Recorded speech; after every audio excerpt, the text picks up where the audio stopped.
Hello and welcome to the Table Talk Wednesdays here at the CDL Café, where leadership isn't just talked about, it's challenged. This isn't your typical leadership conversation. This is where we gather around the table every week to ask hard questions and put character back to the center of how we lead. Sometimes it's just us, the team, sharing real reflection, and sometimes we pull up an extra seat for a guest whose voice brings fresh perspective, bold insight, and lived experience to the table. Because around here, we believe leadership that isn't rooted in character won't last. Leadership that doesn't challenge the system won't change it. And leadership that's all image and no substance isn't leadership at all. So grab your coffee, lean in, and let's get into today's table talk. Let's go. Everybody's here, and I can hear perfectly too. Can you hear us, Cassandra? Yes, I can hear you. Okay. You sitting in your studio? I am. That looks great. That looks great. All right, Doc. The mic is yours. Thank you. How are you, Cassandra? I'm fine. How are you? I'm doing good, and we want to welcome you to the Character-Driven Leadership Cafe. Consider yourself home, Thank you. and well, as much as we would like to have an actual coffee with you, but you know, we are all coming from different parts of the world, so we decided to have this virtual coffee shop. Awesome. Yes. Here's my coffee. Right? So I'm gonna start with, like, you are our guest on the table in the coffee shop. So what is your favorite drink? So actually, my favorite drink is a coffee. It's mocha Coffee. cafe. It's mocha cafe. Awesome. This is my favorite drink, by the way. This is my favorite drink. All right. Since you are our guest on the table, and we are meeting you for the first time, it's our pleasure to have you in the coffee. So we would like you to introduce yourself to us. Sure. My name is, and first of all, I want to thank you guys for having me. It's just an honor, because I don't take Our it lightly pleasure. when people invite me on their platforms. So thank you. Did I say it 3 You're times? most welcome. Thank you. 3 times.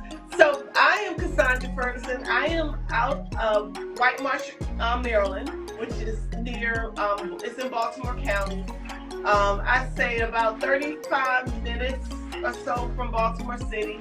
I have a studio here, Elevation Global Media Group, where we actually do podcast production, TV production, radio production. We also do branding and marketing.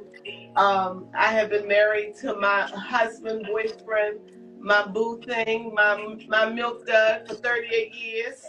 I have 4 millennial children, and I have 5 grandchildren. Beautiful. Awesome. What a nice introduction, Cassandra. Welcome. Thank you. Welcome. Welcome. You are our guest on the table, so we're honored to have you, and we will make sure that we are going to serve you, like, you know, we want you to be happy at your stay, but we expect from you to share with us your wisdom. And as I can see,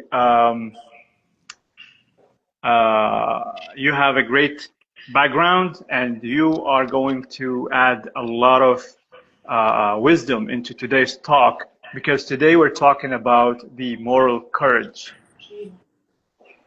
Yes. And the first question that comes to my mind when we talk about the moral courage, and as we know that here at the cafe we talk about bold questions, because we need to demonstrate what does it really mean to lead with character. So some of these questions are going to be tough, maybe for some people, and we need to be honest and transparent with everything that we share, And I feel that you're going to add a lot to this talk, especially for today's topic. And so my question is, in 2025, what threatens moral courage the most? What threatens moral courage the most? Yes. What I would say would threaten moral courage the most in 2025 is the need to be popular and famous. Because people would do anything to be popular and famous. And sometimes that kind of downplays their character of who they really should be. I have this saying: when desperate people want desperate things, when desperate people want things, they do desperate things. So when you put yourself in a situation where you may want to be popular, you may want to be known, or you have put yourself in a situation where you are making a desperate decision, it will cause you to do something desperate. Hmm. Hmm. And now when you told me like everything that you established and your journey, I would love to know, what does leadership mean to you first? Well, first of all, I think, well, you know, I can go back to some of the leadership training I've had, and I must say that I have had some through John Maxwell, and of course my pastor, my bishop. But I think it says this: where the leader goes, the people will follow, right? When you're a lead, and if you're not a leader until you have others following you, first of all. And that could be a leader in your home, that could be a leader in your community, that could be a leader in your church or wherever you're a leader. But it's important to have great leadership, because people are always going to be watching you. They're going to be listening. And they're going to also be expecting you to be that type of leader they want to follow. So it's very important that as leaders, we bring ourselves to the place that it's not about me, but it's about the people that's following me. Awesome. Since you mentioned that, I want you to connect today's topic to the definition of leader. Like, now you spoke about the leader. What does it look like to be a leader, okay, and leading with moral courage? Well, first of So all, let people know what does it mean, so they can apply it into their life. And, you know, thank you for that, Dr. Mack. Because what it is, that's a great question. Because number one, you have to look at what moral means, right? Moral is about character. And it's not just about good character. It can be about, you can have bad morals and produce bad character. And you can have good morals, which I would say amplifies integrity. It amplifies trust is one. It amplifies that you are willing to do what you need to do to be a great leader. So this is where the courage piece fits in, because the courage piece fits in like this: you are willing to be a moral leader, a leader of good morals, whether others accept you or like you. So that's where the courage comes in. I'm going to be different. I'm going to stand out. I'm going to be this good moral leader, whether I'm going to be accepted in some rooms and not accepted. But I'm going to exemplify a leader that has moral and good morals. So the courage piece comes in, whether you are liked or not, whether you're accepted or not, you're going to do it. Mm-hmm. Dr. McKenzie, I see you nodding your head. What's your point? No, What's your viewpoint on that? no, I agree wholeheartedly with that. I said, especially in this 21st century and in the world that we're living in now. And Cassandra, I think you were right the most difficult aspect is people wanting popularity over they want popularity over morality. People are willing to sacrifice their principles, their morals, their character, all to just get, and you'll understand this, because all to just get likes, all to just get to go viral, and those things, and it's technology is such a double-edged sword, because it's a good thing, and the dynamic of how we do leadership and how we do entrepreneurship and all those things. but on the other end of that, it has been toxic because of that very thing that you mentioned about wanting to be popular.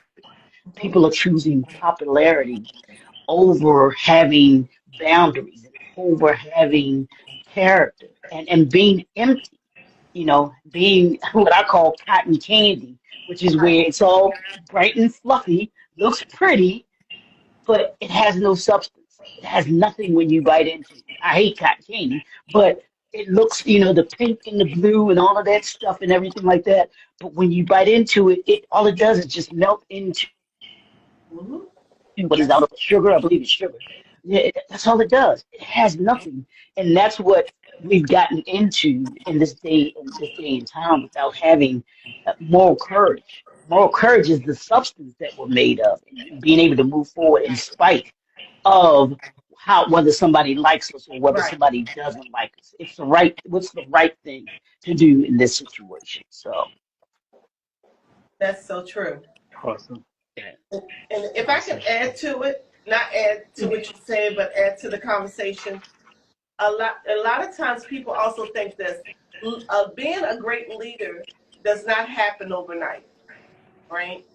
Usually, when you are a great leader, it's because you desire to be a great leader, and it can also be the product of someone not being a great leader that has been in your life or in your circle. So what life often teaches us, life is our wisdom and our teacher. What it often teaches us is to be something. And God told me, you are the leader. And he also gave me a plan where to bring other leaders around the world together to come up with attainable solutions to have real conversation around issues and things that happen in our community. So I pitched it to one of my friends who is works for a record label, and I asked her, who should I reach out to? Should I reach out to iHeart? Should I reach out to Radio One? And she said, make the phone call. So I did, and my show got accepted on both platforms, actually, several platforms, and I began to bring leadership in from around the world to talk about, you know, what was happening in our society, what was happening to our youth, what was happening, real conversation around what was happening around the world, and how we as leaders willing to have courageous conversations around it and address it. Thank you so much, Awesome. Cassandra.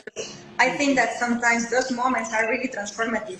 They are the ones that give us like the initiative, the motivation, but also the love to change something beyond, that we can even think about it. But I think that in life, it's like we go through different stages, different transitions, and sometimes those really awakened moments are really the most beautiful ones because they give us the higher purpose too. Yes, absolutely. So we wanna focus on this because I believe that we need moral courage today. So, Yes. in your point of view or your own definition, what does moral courage look like in leadership? Well, basically, that you're willing to take a stand even if you're standing by yourself, like I said, but it's also being an example, like I said before, with integrity, ethics, compassion, and trust. So when you think about moral, you think about all those things that not only that you want a leader to exemplify, but you need to as well exemplify. So that's what it looks like to me, that I'm willing to take a stand, that be a leader, a moral courage. Even though if I'm in a room by myself, I'm still going to take a stand and be that leader. Because so that's just saying that, be that leader. Be that leader. Yeah. There's something that I want to ask you. Sure. How long you've been doing what you're doing? I've been doing, oh wow, at least I would say 20 years. 20 years of the Wow. leadership part. 20 years So plus. So I'm aging okay. myself. You kind of get my age now? Is that what you're getting my age? Well, this is the trick. That's the trick. That's the trick. You know, I always say that every year is a year of experience. Most people think like, oh my goodness, I don't want to say my age, right? But I say every year is really about knowledge, experience, more opportunities that we develop over the years. So it's a blessing, actually. Exactly. Awesome. So we can say that you are 25. No, you cannot. Just say this. I'm seasoned. I love that. All right. All right. So are you ready, or are you ready for this question? Uh-oh. Yep. Bring it on. I asked you for for how long you've been doing what you're doing, because you talked about media and everything.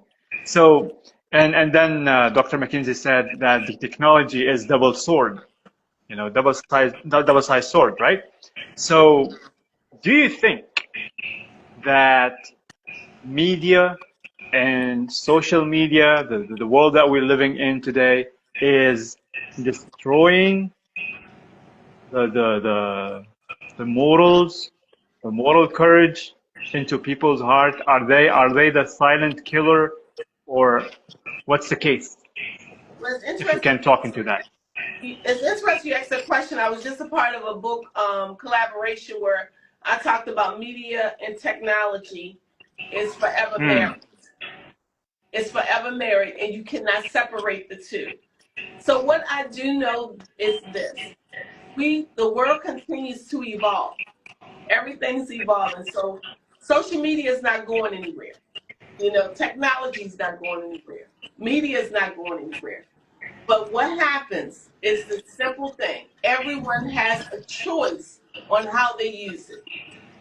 And that's with anything. If you give me a bag of chocolates and you say, Cassandra, I want you to only take one piece a day, but I decide that I'm gonna take 5 pieces a day, I'm overindulging. And eventually it's gonna show up in my in my waistline and everywhere else that I'm taking in too much chocolate.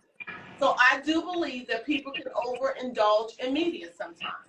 To the point, I remember something recently happened where they cut down one of our social media platforms, and children were in the ER.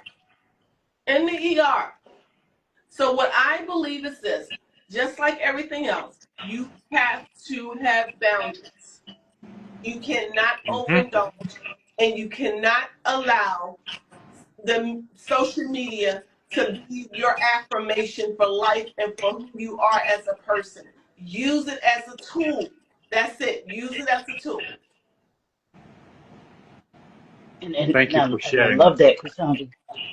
I love that because you used it in such a great way, and it got me to thinking because we don't think, a lot of people, especially in this day and time, and maybe that was the intent of the creation of social media. Because I think that they was saying that that's what when Zuckerberg created Facebook, it was meant to be able to bring people together, in one place at one time and everything like that. And it was to give them a space where they could come where you didn't necessarily have. They could spend hours. People spend especially the younger generation. I'll say the younger generation. They know nothing but social media. Right. If you were born after, maybe 2008, maybe even earlier 2000s, that's when the social media really started to be grounded, move. You now have a generation that knows nothing but social media. Right. And I've heard them say it. They take everything that they hear on these devices and on these platforms as being truthful, when they're not careful and mindful to understand that it can be manipulative. That's, to me, why I believe that Malcolm X said the most powerful tool that we have as a resource. And I see it when I'm on different platforms and I'm listening to certain things. I'm like, oh my gosh, these people have been I don't want to say so consuming of this product we call social media that they've allowed their mindset to be, they can't even function. Yeah. They But you know, can't even this is really function a problem. This is really a and problem have a because conversation. Yeah, they draw their moral courage from being on social media. They want to be big and bold on social media, but if they were in person, they would talk in a totally different manner. It's the craziest thing to me when we I'm going talk to about say this. something Talk about this about it. moral courage. I think it's also the fact that it's taking a lot of self-confidence because there is a lot of competition right there. There is also a lot more stress, more anxiety. People are not focusing on Yeah. anything because you are on and up all day long.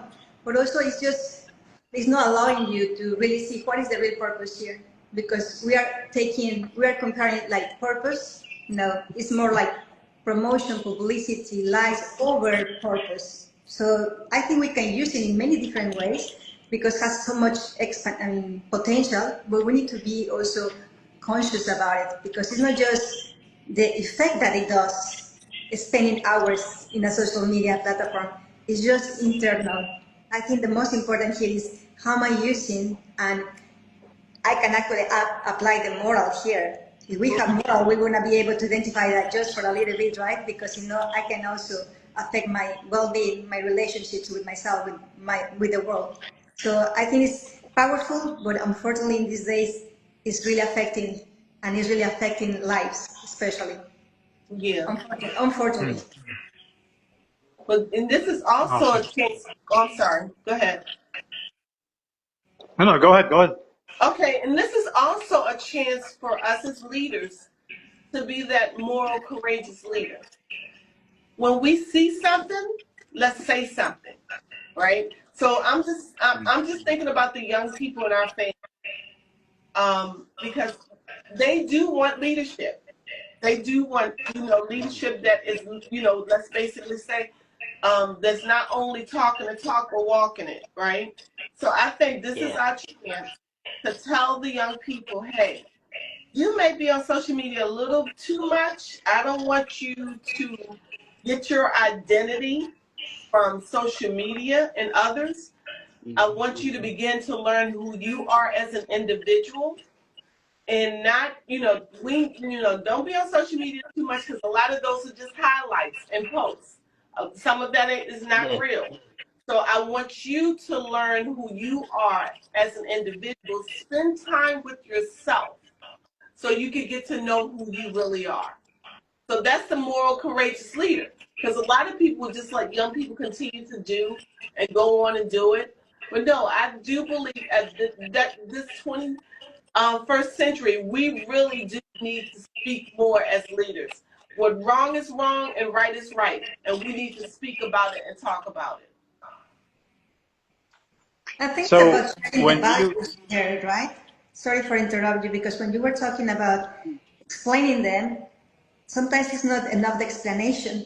It's about leading with values, with that transparency, with that love also about when you do something like this, it could hurt you in all these areas because sometimes it's difficult with youngers, even adults. I see many, many adults spending hours and hours. So it's not just, I think it's a worldwide problem and it affects all ages. Yeah, it really does. It's not just young, it's the older people as well. mm. So when you say you want to tell the young people to know who they are, who they really are, Hmm. from your experience, what should they do? Like at least give me 3 steps that they can apply today to start getting to know who they are. What are maybe the habits they need to apply in their life, or what are the questions that they need to confront Yeah. within themselves to know who they really are? I actually have a system that I've created. It's called the IDE factor. And the I stands for identify. And how do you identify who you are? Number one, you identify who you are, again, by spending time with yourself, and I say spending time with God. And usually, what's in you, others will also begin to tell you that's in you. I see this in you.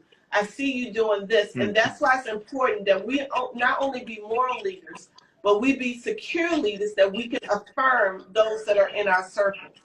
So you have to be able to affirm the young people as well, not just tell them about their faults, but affirm them in what they're doing right. So spending time with yourself, praying, spending time with God, that's what I've done, and that's what I told others to do. And then their D is for development. So once you see a gift, once you see an ability that you're compassionate,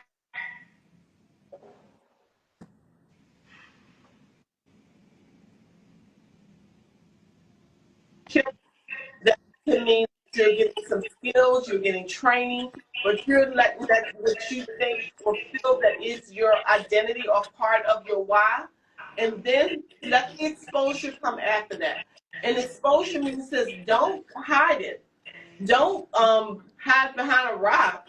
I remember a coach when my son went out for football at a college in Charleston, South Carolina.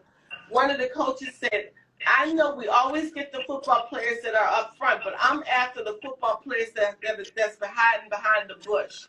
And those are the ones you want that exposure so you can begin to do it, because what you don't do, you do lose. So, you want to do that. So you're not only positioning the young people and telling them about why it's important to have their identity, but are we in position to give them the opportunity to develop and expose that in which they are good at doing? I love that. I think that's the most important, actually. Expose the ones that Yes. sometimes they are not able to even be visible, right? Or they don't feel that they are visible. I think that's the turning point also in leadership. Sometimes we are focusing the people that are in front, they are doing their job. What about the other ones that they are behind, that they really need the support, the empathy, the help, maybe? That's it. Thank you for sharing this. I think this is powerful. This is going to be helpful for the people who are watching the replay maybe or watching right now. So as we are talking about the people who identify themselves through social media, I want you to answer this question.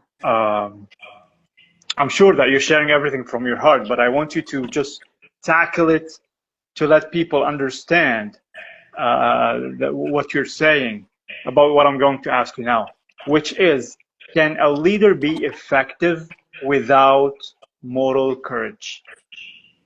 Absolutely not. You want me to tell you why? Okay, go ahead. Because first of all, you have to have some type of morals to be a leader, and then you have to have the courage to deliver the morals that you're trying to basically to be an example to others with. So you have to have courage, because if you don't have moral courage, that means that you will shrink into the leader that is all willy nilly now, and you just go with this, you go with that, and it's the whatever leader. And I don't think any of us should be a whatever leader. I go by and do whatever's going on. I'm going to be a sponge. I'm going to do this. This person's doing that. I'm going to do that too. No. We have to be a moral, courageous leader in order to cause change in our community and in our environment. Hmm. Yeah, and can I add to that? And I'm gonna push back just a little bit, Cassandra, on that. I'll say every leader isn't effective, because you do have, and I've encountered that in leadership, they weren't necessarily somebody that I would consider a leader. They were in a leadership position, and they were. I don't think that they were effective. They for sure didn't have my respect, and they did not. The people that they were leading, others other than me, outside of me, didn't respect them either. So you can be in the position Yeah. and not leader, because to me, a leader is someone who listens and learns, someone who enlightens or empowers, someone who is authentic, someone who is disciplined, someone who executes results. Now, everybody that's in the position doesn't have those particular characteristics, and Cassandra, because of the current administration, that's Exactly. not to me. That's not leadership. That is someone being in the position of leader. They're not effective, and could and no one respects them at all. So I think, yeah, to me, it's very difficult to not to be a leader and not be an effective leader. Because there Yeah. are people that are in leadership but aren't effective. I'll say it like that. That makes sense. You know what it came to my mind that when I'm listening to all of you, that it seemed like we should develop something like moral, right? Moral character in leadership.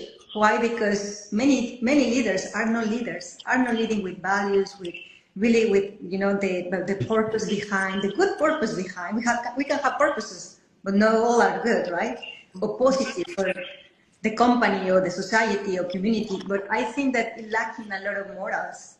That's why we are ending in, sometimes chaos, sometimes this kind of division, sometimes there are no effective employees, not because the employees are bad, but because there are no leader with moral at the same time. So I think it's about really going very deep because it's talking about our personal values, right? So based on those, I think that we can determine what kind of leader I want to be in family, in the business, in my job. It's just based on what is inside of us, what is this mind is thinking, but also this heart is telling me. And there has to be a synchronicity. In that way, we can lead with consciousness, with purpose, and with the intention to do the best, not for me, but for who is in front of me as well. Right. Right. And with Dr. Well, Leroy, as you were talking, and as you both were talking, I thought, immediately you think about the type of leaders that are not good leaders. Mhm. Let's just say that. Yeah. And I think about this. Leaders lead from the front. So if you're a leader Mhm. leading from the back, then let's not consider yourself a leader. Leaders also have followers. So, and not fans. So a lot of leaders that are not necessarily, I would say, called, they could be appointed, but are not called to be a leader. They can have a lot of fans, but they don't have a lot of followers. They don't have a lot of mentees. They're not developing others, right? And unfortunately, you will see the fruit thereof. You will see the fruit from that.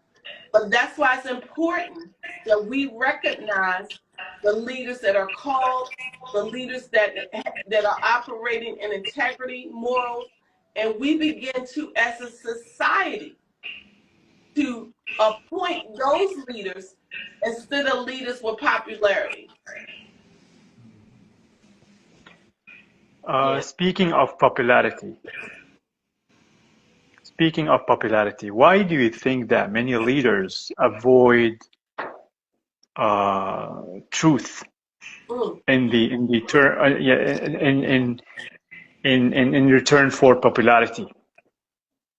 Because Why do first they of all, avoid truth? truth, right? Mhm. When you look at truth, with truth comes exposure. And sometimes with popularity, it comes with hidden agendas or things that you can hide. But when you're a leader to say, and this is also a part of Dr. Mack, this is also a part of having accountability.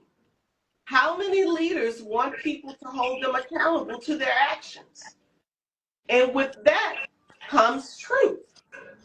I'm going to tell you the truth about yourself because in that truth, there's also going to come growth. Because when you receive the truth, you're willing to grow. And then what comes with growth comes change. But a lot of people don't want that. They really don't want it. Uh, why do you think that? Because where they are, they're comfortable. Where they are, they're not being challenged. Where they are, They don't give people the opportunity, or they don't want their community to tell them that. So they rather stay where they are, because they know when they really take a look at themselves and really begin to have accountability, it is going to cause change and growth. Mm-hmm. I think that's it. You're so right. Yes, Cassandra. Yeah, And I mean, the we main don't want thing. that. We don't want change, right? Because it's difficult, and because maybe it's gonna be we're gonna see something that we don't like to see in us. Yeah. So that's being very vulnerable, and nobody likes to be vulnerable, because that's against to sometimes see like strength, right? Mm-hmm. Mm, mm, mm, mm. So summing that up, we're saying that people fear change. This is why people fear change, right? Right. Well, I think in addition to change, and I was talking with a friend of mine last week, and I was telling her that people don't like confrontation, and being a leader means that there are times where you are going to have to say things that are unpopular, that the person Mm, that you may have to address is not going to like what you have to say. But that's what mhm, leadership is being able to step into those types of situations and be able to say what you need to say in a manner in which it is not offensive, it's not rude or anything like that, but it is to let the person or people know what it is that you're doing. And I love that Cassandra said that leaders lead from the front, not from behind. I don't know if you all remember the movie Love and Basketball. That's exactly what what's her name's coach said to her. She said, leaders lead from the front, not from behind. Telling her if you're going to be a leader, it's someone that you set the standard. Any leader understands that you set the standard for how others will move, will see, like that. You set that tone. And for those that call themselves leaders, they're the true leaders. They're the ones that are not afraid to step into that moment, step into that situation, step into the circumstance, and do what is necessary. And I'll use this example really quickly, because it goes back to Muhammad Ali when he was fight when he back when his in the prime of his career, he was to get drafted in the, I believe it's the army. I'm not sure which way is the army, but he decided he was not going. He said, "I'm not going and serving this country, and I'm going somewhere to a people, to kill people that have done nothing to me." And he stood on that. He stood on that moral courage to say, you know what, I don't agree with it. I'm going to deal with the circumstances that come with me stepping into that moment and stepping forward and having whatever y'all do, I'll do it. And he did. He spent 3 years, the prime of his boxing career, in jail. I think he got commuted or whatever, but he wound up.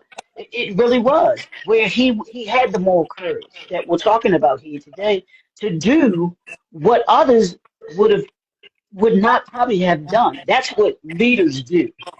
Leaders aren't afraid to step in the moment. They aren't afraid to step something that is difficult. That's why you're a leader, because it's not easy. And everybody else isn't willing to do that.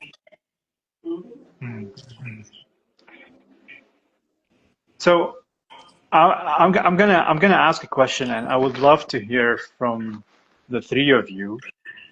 You know, and the question is, since you mentioned that, Dr. McKinsey, I'm gonna ask this question: what's the cost of silence when leaders see something but say nothing? See the wrong thing and say nothing about it. What's the cost? Because I think that this is what's going on globally now. Let's start with Cassandra. What's your input on that? Well, I'm going to say that, and I must say that I may have done that at some point. Saw something and didn't say Mm, anything, and the main reason was I felt like me saying something doesn't mean anything. They're just going to stay the mm, same. They don't want to hear it. It's like, it's like tossing your pearl before swine. They talk about that. But that's one of the reasons that I believe that a lot of leaders are not saying anything, because they feel like I'm saying it, but they're not listening, so I'm wasting my time. Mm, mm, mm, mm. I think that's the main thing actually, because this applies in many areas of life. Yeah. You know. What about you, Atala? What would you say?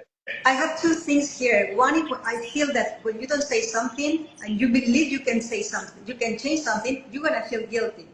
And the feeling of feeling guilty, it takes away so much from you. Creativity, so finding solutions, even yourself as in many things. So one is that it will be a wrong emotion behind somebody who doesn't say something.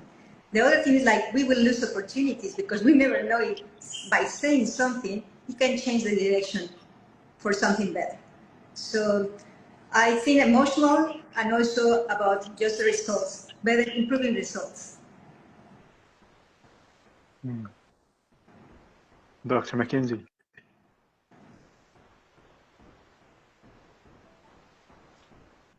Can you hear me? No, go ahead. Yeah, go ahead.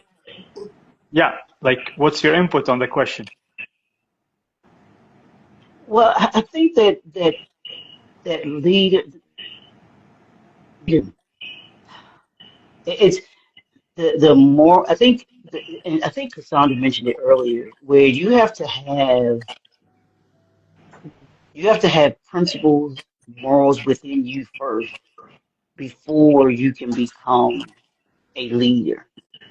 And I think that a lot of people who are in these positions don't have that today. And especially when I think about what's going on right here in our country, right down in Texas, the cost of being silent and has gotten it breeds corruption, it breeds immorality, it breeds um un boundaryless, um it breeds where you don't have any boundaries, where people feel as if they don't have to have um morality, they don't have to have any boundaries when it comes to morality, they don't have to have any discipline in the way that they conduct themselves. I can just do what I want, when I want, how I want, whenever I want, wherever I want.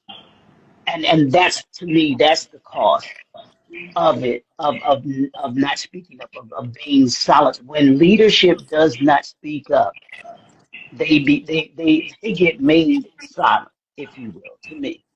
Because if you can't speak up in those times that are most prevalent, then you aren't, to me, you aren't a leader, because that's what leaders do.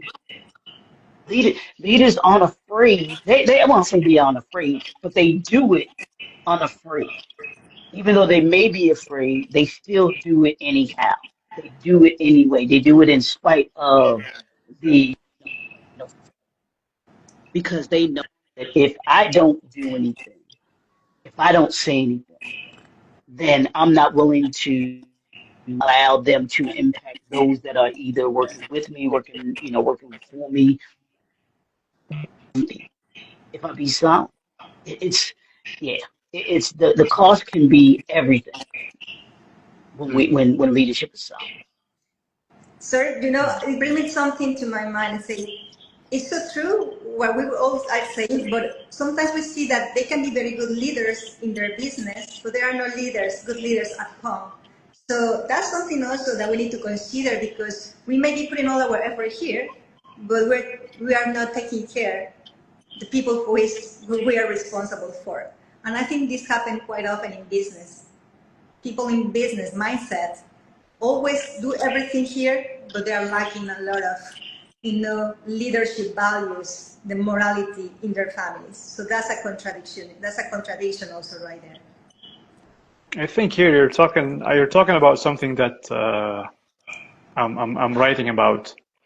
Um, I know that there are so many mindsets that we need to have in order for us to lead in a certain area.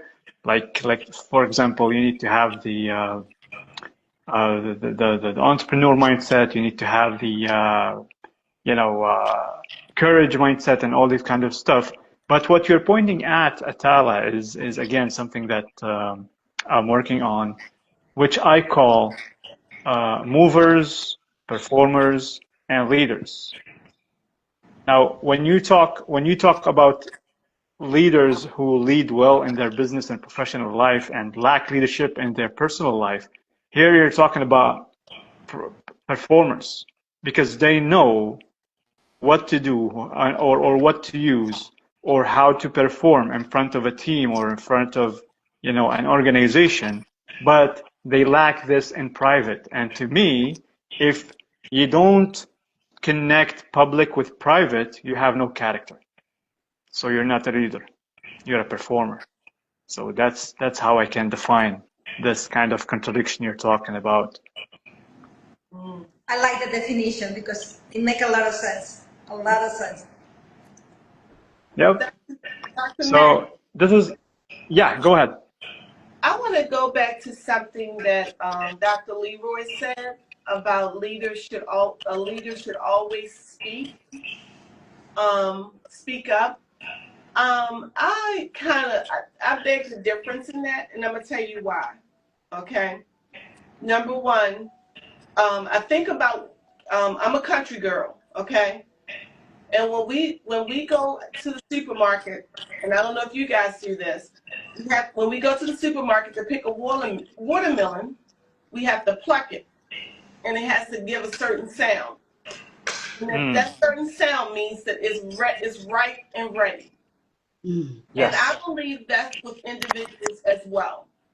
When they've been plucked enough times, because sometimes they ain't ripe and ready, they don't want to hear what you have to say. But when they've been plucked enough times, then they're going to be ripe and ready to hear what you have to say. So a lot of times we won't say something because wisdom is telling us it's not the right time. Some people got to be plucked some more so they can be ripe and ready. So that's the way I look at it. It's not. And of course the Bible talks about don't give a fool will not receive wisdom. And I'm not calling people fools, right? But I do believe that when the person is ripe and ready, and when you do say something, yeah, you can express your opinion about it. But I'm talking about a timing that's going to cause change. So it could be a room full of people. You could just be blurting things out. You know, that's how the floor looks sometimes. But there is a time when people are ready to receive what you have to say. And there are times when you have to be quiet for a season or a moment until they're ripe and ready. And that's all I wanted to say about that. Well, thank you so much for this input. And With wisdom. Yes, we appreciate that, and of course, this is what the character-driven leadership is all about. We have different perspectives, and we're looking forward to hear different perspectives. So we have different tastes that people can listen to, can use or learn from. So thank you so much for sharing that. And of course, if we don't have if we have the luxury of time, we would have expand the talk more, but I think that we're coming to an end. So my first question, I hope that you enjoyed your stay at the cafe. I did. And Dr. Mack, we just need a part 2. We will. No worries. No worries. We will have a part 2 as long as we are, flowing with wisdom and adding value to people. So for sure, part 2, part 3, part 4, part infinity, no problem. That's what we need to do. We need to serve the audience. We need to serve the people with something that they've been missing for a long time. Because in today's world, we have so many platforms performing very well and very good at buzzwords, and we all have this kind of experience. Like I went through so many experiences like that, going into something thinking that this is the thing that I need to learn from, but at the end it hits the ceiling and it cannot go beyond. So you have to change and go somewhere else so you can grow more and more. As a part of the character-driven leadership and what we serve, every guest that we have in the cafe, before they leave the talk or the table, we ask them to give us at least 60 seconds to leave something behind as a note, because we add this note on something we call the leadership wall. And this is going to be recorded and posted on all the platforms that we are on as a note that the guest is leaving behind for others to learn from. So you have 60 seconds to talk about something that you want to leave behind so people can benefit from. The mic is yours. I want to encourage your listeners and your viewers to be that leader. To be that leader willing to stand for what's right, to be that leader to cause change, to be that leader that's willing to stand alone if everyone else is doing it wrong. Just be that leader. Be courageous, be strong, and be powerful, and be willing. That's what I want to leave you with. Be that leader. This doesn't hit the 60 seconds, but we will take this as a note. It's powerful. It's to the point. So thank you so much for sharing that. Any final note, Dr. McKinsey, Atala? I just want to say thank you, Cassandra, because I can feel your heart. I know that you come from that authenticity that leaders need. We don't need to pretend. We need to become. When you become, you express that naturally. So thank you very much. You got it. Yeah, and I'll Awesome. I'll say that moral courage takes discipline. It takes courage, and it takes resilience, because there are going to be things that you get right in stepping forward being a leader. There are going to be things that you do wrong being a leader, but the what you want to do is be authentic in why you're doing what it is that you're doing, and believing in what it is that you believe in, and not allowing others to dictate who you are as a leader, but being your own authentic leader. And as we always say here, leading with character. You can't go wrong when you lead with character first. Thanks, Dr. McKinsey. Thank you so much, Cassandra, for being with us. And we're looking forward to have a part 2. We are going to choose a much more powerful topic. With that being said, you all know character-driven leadership is now on LinkedIn. You can join our page on LinkedIn. You can encourage your family, friends to join us, pick their taste, learn from different perspectives, listen and learn, and grow with us. We are on Facebook, and you also can connect with us on the CDL account, CDL Cafe account on Instagram. With that being said, we shall see you next Wednesday. And don't Thank you so forget, much. go to the YouTube channel. Hit You that know what? Yeah, subscribe yeah. button, like, Somebody connect comment, from Italy, and so we have share. to do something in other languages as well. Absolutely. Say that again. Say that again, Yes. Atala. I have a good friend connecting from Italy, so she say, I'm so sorry that I only speak the language, but she connect anyway, so we will have to do something in other languages as well. We will. We will. We have no limits. Character-driven leadership is dedicated to help you become the VIP leader. Lead Tell with them what values, VIP stands for. integrity. What is it? Tell them what VIP stands for.